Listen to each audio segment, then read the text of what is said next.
வீடியோக்குள்ள போறதுக்கு முன்னாடி சேனலை சப்ஸ்கிரைப் பண்ணுங்க. மறக்காம பக்கத்துல இருக்கிற பெல் பட்டனை பிரஸ் பண்ணுங்க. வாங்க வீடியோக்குள்ள போகலாம்.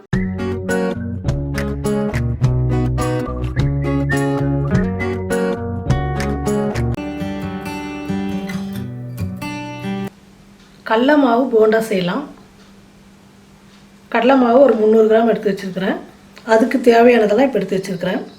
கொத்தமல்லி கொஞ்சம், வெங்காயம் ஒரு 3 வெங்காயம் பொடியை கட் பண்ணி வச்சுக்கிறேன்.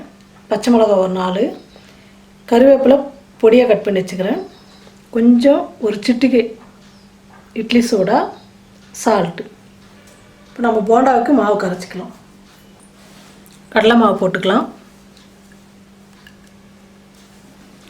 உப்பு சோடா மாவு போட்டுக்கலாம். போட்டு மாவில் நல்லா கலந்துடுங்க. பச்சை மிளகாய், கருவேப்பிலை, கொத்தமல்லி, வெங்காயம் எல்லாம் போட்டு நல்லா மிக்ஸ் பண்ணிக்கலாம். போண்டா நல்லா சாப்பிட்றதுக்கு மொறுமொறுன்னு வரணும்னா நம்ம சூடு பண்ண எண்ணெய் எடுத்து மாவில் ஊற்றி கலந்துக்கலாம்.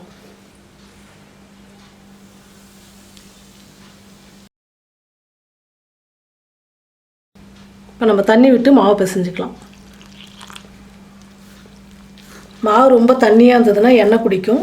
அதே மாதிரி கெட்டியாகிடுச்சுன்னா போண்டா நல்லா மெதுவாக கிடைக்காது. போண்டாவுக்கு மாவு நல்லா இந்த பக்குவத்தில் பிசைஞ்சுக்குங்க. இப்போ நம்ம போண்டா செஞ்சுக்கலாம். எண்ணெய் சூடு ஏறிடுச்சு. இப்போ நம்ம போண்டா போட்டுக்கலாம்.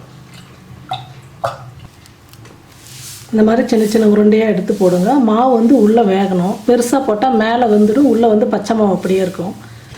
அதனால் நாம் சின்ன சின்ன உருண்டையாக போட்டுக்கலாம்.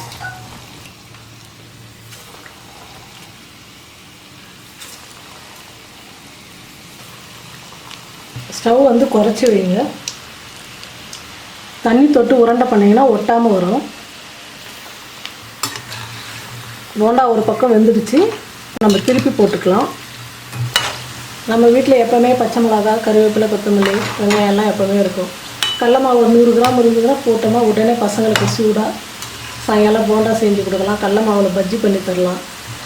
கடையிலெல்லாம் வாங்கினா எண்ணெய்லாம் செஞ்சு எண்ணெயிலே செய்வாங்க. அதெல்லாம் உடம்புக்கு ரொம்ப கெடுதல். நம்ம வீட்டில் ஃப்ரெஷ்ஷாக செஞ்சு இந்த மாதிரி கொடுங்க பசங்களுக்கு. போண்டா வெந்துடுச்சு. நம்ம எடுத்துக்கலாம்.